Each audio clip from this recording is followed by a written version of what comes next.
this will be the last part of the chapter Thermal Properties of Matter. We were talking about the different modes of heat uh, transfer. We did conduction uh, as a complete unit. We have finished everything, thermal resistance coefficient and all of that. Let's now talk about convection. Okay, so what is convection? Convection is a process where heat is transferred, okay, by the actual movement of particles. Conduction, remember, actual movement of particles was not there. Okay, so this is by the actual movement of particles. Okay, from a region of high temperature to a region of low temperature. Okay, so heat is transferred by the actual movement of particles. Let us say what happens when you boil water.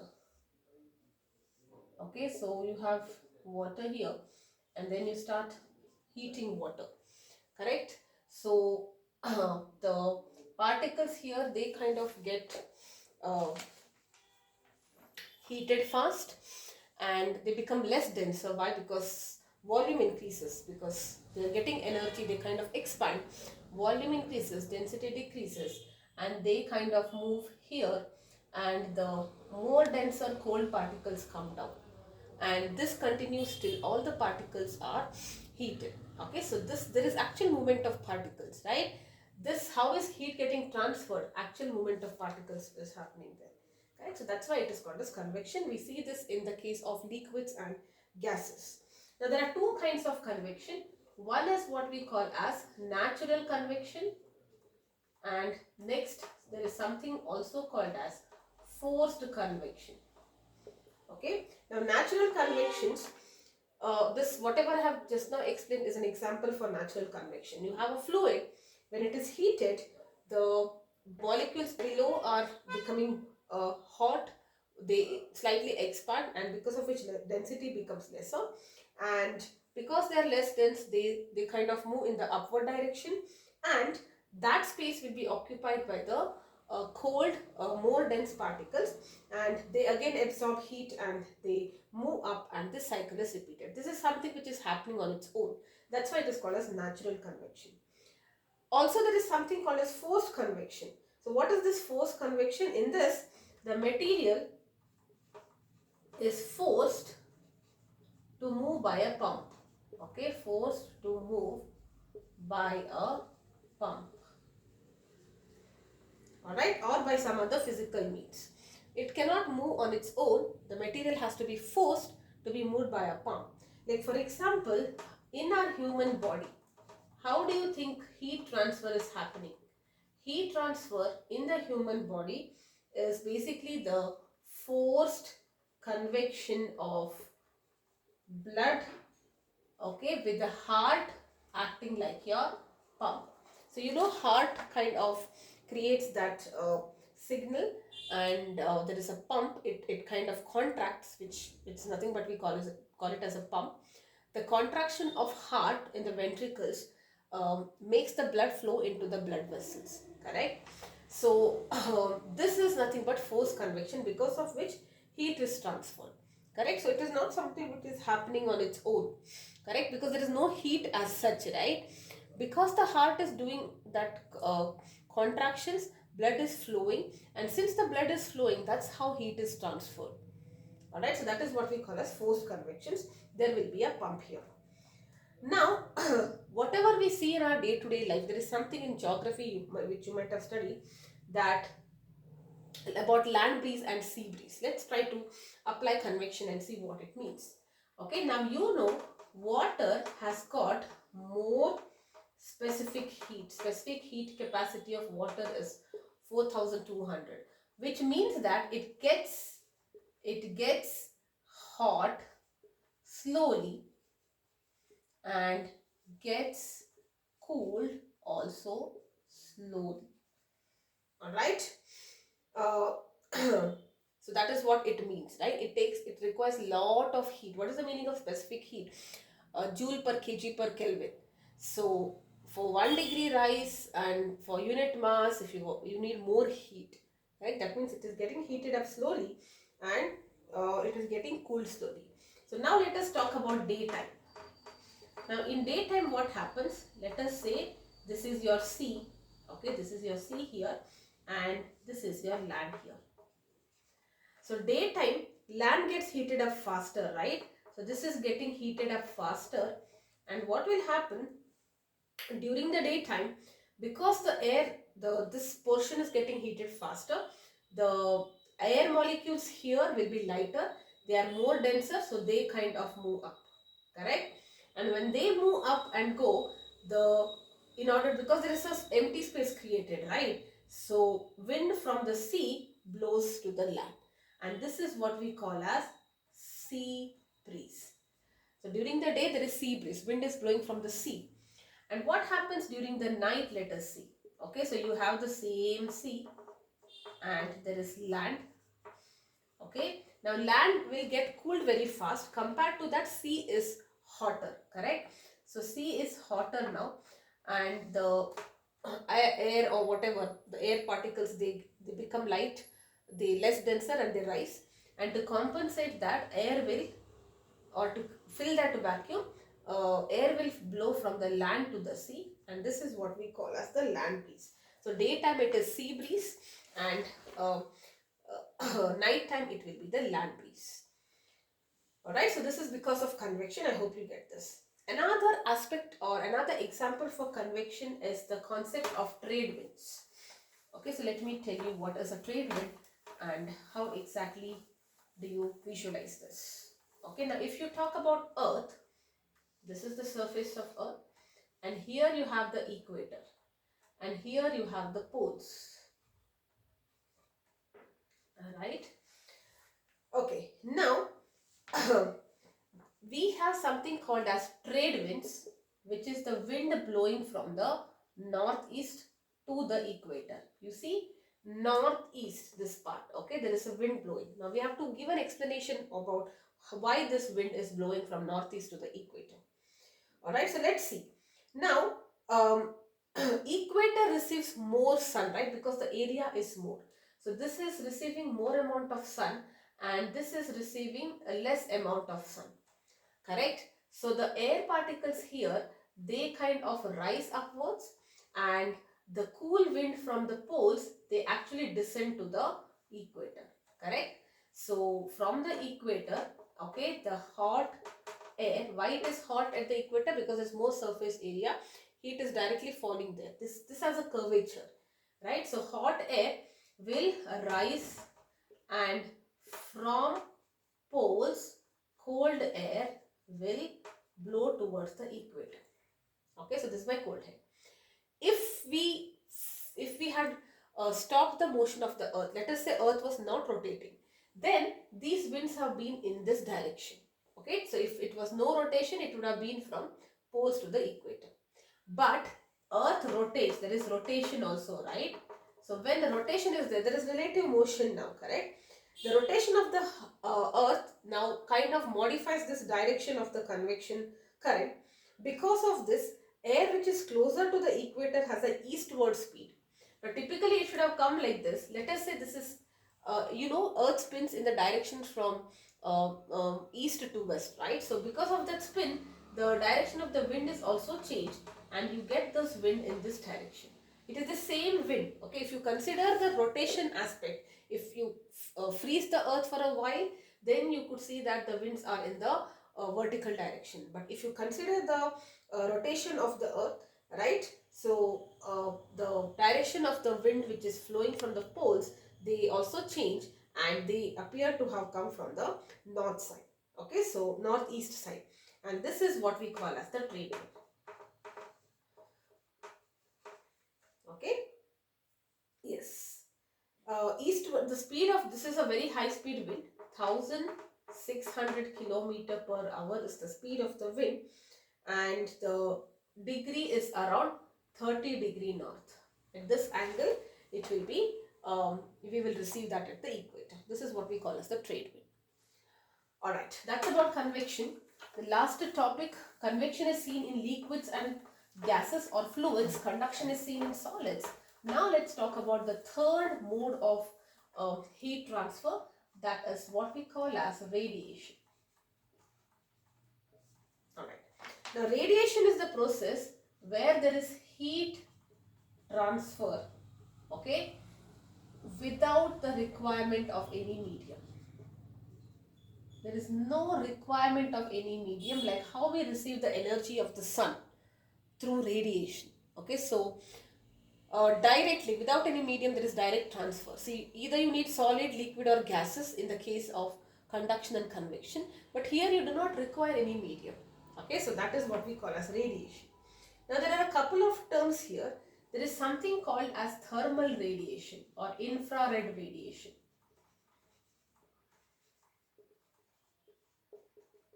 Okay, now you will be studying about electrospectrum next year, where you understand that the entire energy which we are getting from sun is not just the visible light.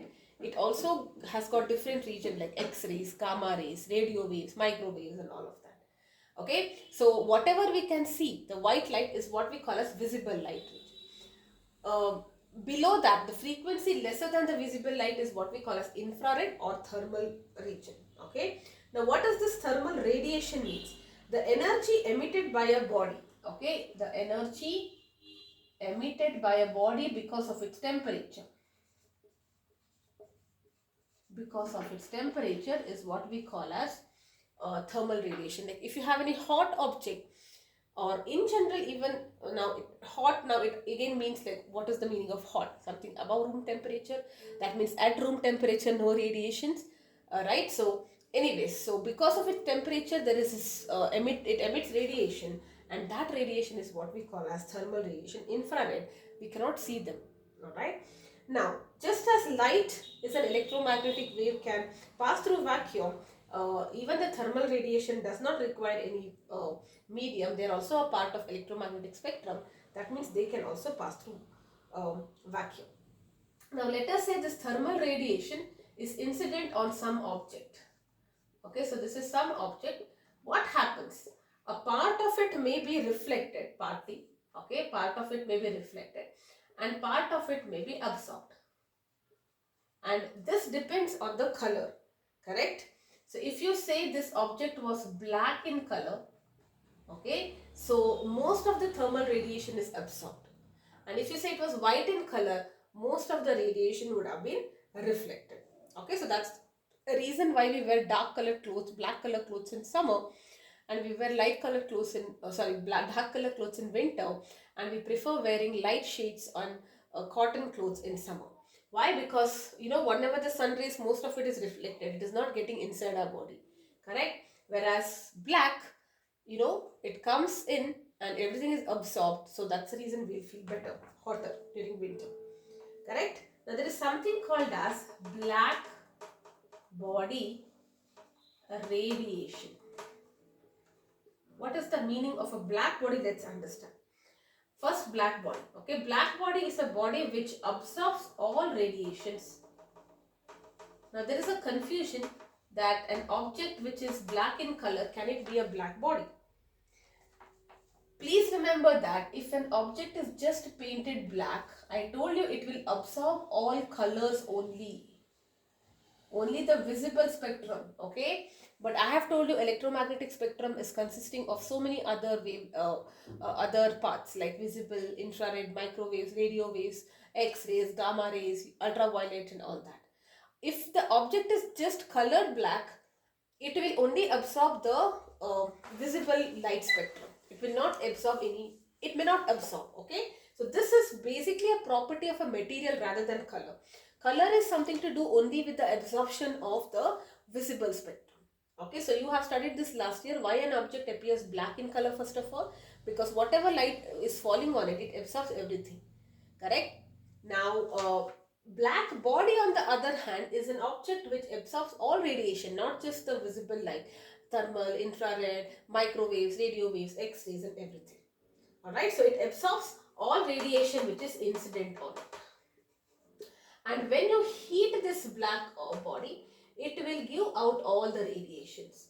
That radiation which is given out by a black body is what we call as black body radiation. So it absorbs everything when Radiations are incident, and when you heat it, it gives back whatever it has absorbed. Now there is a graph which is super important. It is the graph of radiation energy per unit area. Okay, per unit area, per unit wavelength. Okay, so this is basically the radiation energy per unit area, per unit length, and this is nothing but your wavelength. Okay, now you can see a graph like this in general. What is this graph telling you? Let's talk about this. Okay, so it tells you that this is the graph for a black body. Black body radiation is a continuous spectrum. It emits radiations of different wavelengths, right? Now, intensity of the wavelength is different, correct? So, if I go on increasing the wavelength, their intensity also increases and then decreases, right? So, intensity of radiations varies from wavelength to wavelength. For this wavelength, it is this intensity. For this wavelength, it is this intensity. So, I can say intensity increases as the wavelength increases. It reaches a max position and then decreases. This is what we can see. And there is a particular wavelength called lambda m for which intensity is maximum. So this is my lambda m. Alright, at a given temperature, maximum intensity, brightness is maximum. As the temperature of the body increases, now let us say you are increasing the temperature, then wavelength corresponding to the maximum maximum brightness will decrease. What is the meaning of that? Okay, so it is something like this. Okay, so I should show it like this. Okay, so this is at a higher temperature, let us say 100 Kelvin, and this is the graph for 50 Kelvin. If the temperature has increased, the wavelength corresponding to maximum brightness is becoming lesser. So you will say lambda m is inversely proportional to 1 by T. And I can replace it by a constant which is small b. This is what we call as Wien's constant. And this law is what we call as the Wien's displacement law. Okay, so what is Wien's displacement law telling you? Couple of things. If you go on increasing the wavelength, the energy or intensity will also increase initially, maxes and then reduces. That is at a given temperature, you have the wavelength corresponding to the maximum intensity called as the lambda m. And if you increase the temperature, the lambda m starts decreasing basically, correct? So that is what it is. Wien's constant, the value of Wien's constant will be 2.898 into 10 power minus 3 meter Kelvin. Lambda is in meters, this is in Kelvin, so meter Kelvin is the unit, right? And that kind of explains you why there is a change in color of the body from red to yellow and white as its temperature increases. I don't know if you know this. Okay, so if you start increasing the temperature, let's take iron. So first it becomes red in color, and then it becomes blue in color, and at last it becomes white in color. So as the temperature increases, wavelength decreases. Do you see that? And that kind of explains. Okay, so this is your Wien's displacement law. Alright, next you have something called as the Stefan-Boltzmann law. Stefan-Boltzmann law. Alright, so let's now talk about Stefan-Boltzmann law.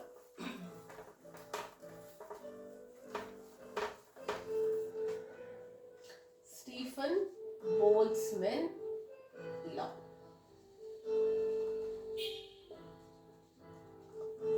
A second. Alright, so what is this? It says that total electromagnetic energy radiated, it is like given out, per unit time, per unit area by a black body, okay, is proportional to the fourth power of its absolute temperature. Okay, so let us say this total energy radiated, that is nothing but the intensity in a way. So intensity or the energy given out, how much energy is given out per unit time, per unit area by a black body is proportional to its fourth power.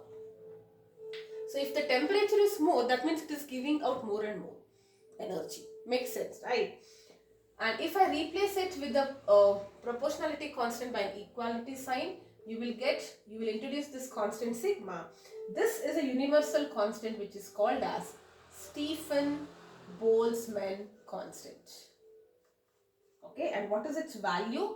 Value of it is 5.67 into 10 power minus 8. What do you think is the unit? This is energy per time is watt. Watt per meter square per Kelvin. Do you agree? It is watt per meter square per Kelvin. Now this is the formula for a black body. H is equal to sigma T power 4, where sigma is this constant 5.67 into 10 power minus 8. What if it's not a black body?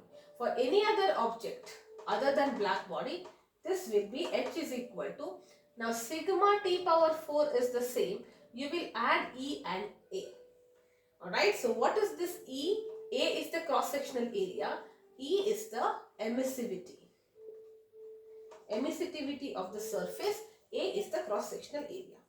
And for a perfect black body, E will be equal to 1. For a black body, E is equal to 1. And you are considering, that's why we don't have to write it. We are considering this E factor only when the object is not a black body. Alright. Now, if the body is at a temperature, now let us say the body is at a temperature T. This is your body which is emitting radiations. Let this be at a temperature T, and there is another object which is surrounding it, and this is at a temperature T0. So this is where T is greater than T0. That means this is a hot body and this is slightly a cold body. Alright. Then how much energy is lost is given by H is equal to sigma EA T minus T0. T power 4 minus T0 power 4. It's not whole power 4. Please take care of that. Okay. So if the object is not a black body, then you are introducing EA. And if it is surrounded by some other object, then it will be sigma EA T power 4 minus T0 power 4. Alright. So last topic pending is Newton's law of cooling. But before we do that, probably we will just try to take up a question based on this. Yes. Alright, so let's try to do this. A black body of surface area. Look at the question. They are given that it is a black body whose area is 10 power minus 3 meters square, is heated. Okay, so you are taking this black body and you are heated up to 27 degree centigrade. Sorry, 127 degree centigrade. Yes. And it is suspended in a room. Okay, and then you are putting them in a room. It is suspended in a room having a temperature of 27 degree. So it's like you're taking a hot body and putting it in a room. Calculate the rate of loss of heat from the body to the room. You have to calculate the rate of heat loss. Alright, so you know the rate of heat loss is sigma A. It is not, there is no EA here, correct? So it is sigma A T power 4 minus T0 to the power 4, if there is a difference. Correct? So A I know, sigma I know, let us solve. 5.6 into 10 power minus 8. A I know, 10 power minus 3. First temperature is 400. You should be in Kelvin. Power 4 minus 300 power 4. Correct? And if you simplify this, you should be getting 0.99 watts. Direct simplification. You don't have to worry about E because E is 1 here anyway. Correct? So that's all. Alright, so this is about your radiation. So radiation, you have to understand Wien's displacement law and Stephen-Boltzmann law. Alright, so the last topic here is going to be the Newton's law of cooling. Newton's law of cooling. So let's say there is a hot body, okay, and this hot body will lose heat to the surroundings, correct, because surroundings is cooler, so it loses heat in the form of heat radiation, right? The rate of loss of heat from a hot body, rate of loss of heat. Why is it losing heat? Because surrounding is at a lesser temperature. You know, heat will always flow from a higher to a lower temperature. Right? So the rate of loss of heat is directly proportional to the difference in the temperature, of bodies, okay, over the surroundings. So let us say you have a body whose temperature is T1 and the surrounding temperature is T2, then I can say minus dq by dt is proportional to T1 minus T2. Alright, so rate means dq by dt, or h it is. Okay, so dq by dt is this. And why it is minus? Because it's losing heat, right? Yes, so dq by dt will be, if I replace it with the equality sign, it is k into T1 minus T2. This k is what we call, it is just a constant which depends on the area and nature of the surface. Alright, now I also know that dq by dt is also, what is q? Q is ms delta t, right? So I can also write it as ms delta t. Let me write it as delta T2 by dt.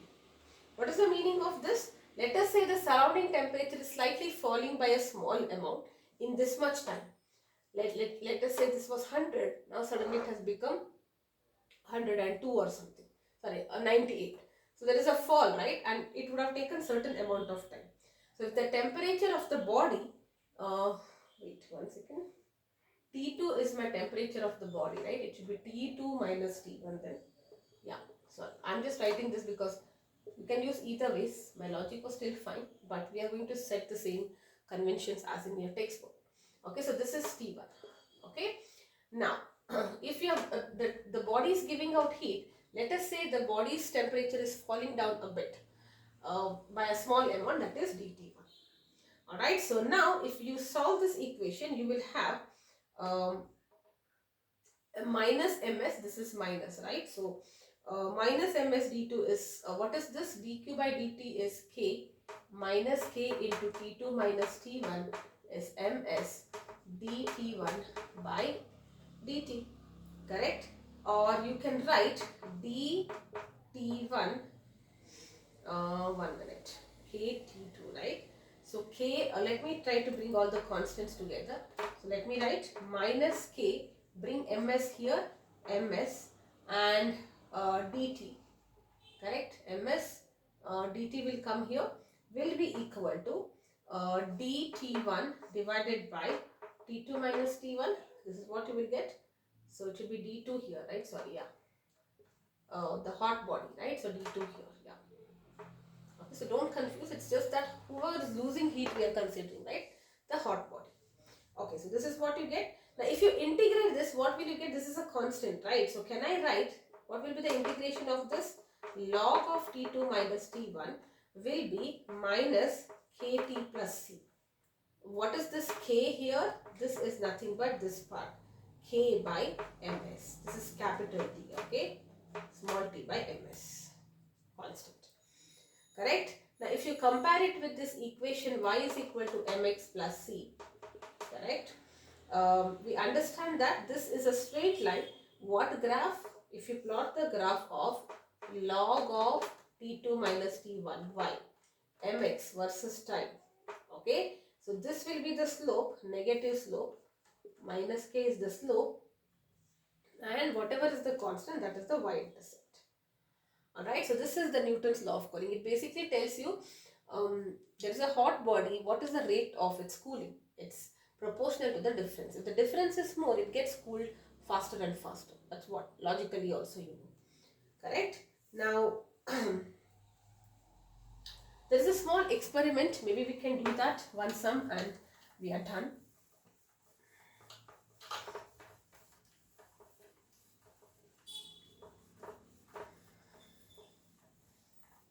Okay. Okay, so this is the setup. If this setup is required, if you want to verify Newton's law of cooling. Alright, so there is an experimental setup. So there is a double wall vessel V. Okay, so there is a double walled vessel V which is filled with water. Okay, and containing between the two walls. And then you have a copper calorimeter. This is my copper calorimeter. okay, and that contains hot water. Okay, so this is my copper calorimeter and it contains hot water. This is placed inside the double wall. Okay. Now let us understand. To measure the temperature, we need two thermometers. So let us say this thermometer is T1 and this thermometer is T2. So that you measure the temperature of this surroundings and this system. Correct? Now, temperature of hot water in the calorimeter is noted. You know heat flows from here to here. So the temperature here falls down and this temperature will rise. Correct? So you will note the temperature of hot water, that is T2, in short intervals, short equal intervals, like after 5 minutes, after 10 minutes, after 15 minutes, like that. And then you will plot a graph and you will see that, see, you know T2 now, you can measure T1 after every equal interval, after every 10 seconds or 20 seconds, however you will. Okay, so and you know the time also, you are monitoring the time, right? 5 seconds, 10 seconds, like that. So if you plot it, you will get a graph like this. And this is very similar to the graph that we have observed. That is why we can say that this is an experimental setup to verify Newton's law of cooling. Alright, so yes, I think I have one numerical which we can do and we are done.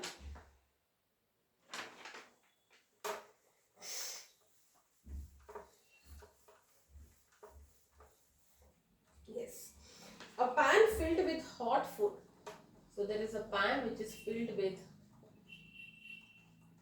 hot food, cools from 94 degrees centigrade to 86 degrees centigrade in 2 minutes. Okay. When the room temperature, your room temperature was 20 degrees centigrade.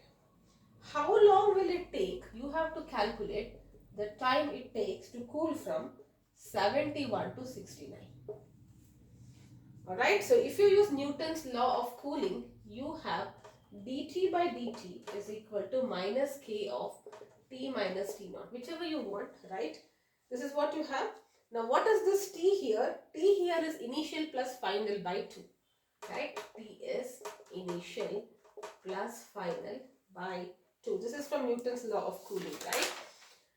Alright, so let us now talk about the initial and final temperature. So what is this? Initial minus final, one second. Yes, okay, 94 to 86 in 2 minutes. You have to calculate from 71 to 69. Alright, so let's try to do this.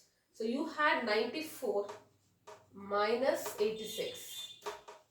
94 minus 86 by 2 will be minus k, and 90 minus 70, sorry, 90 minus 20, and 71 minus 69 by 2. I don't know the time. Here it is 2 minutes, right? See, this is the time, 2 minutes here.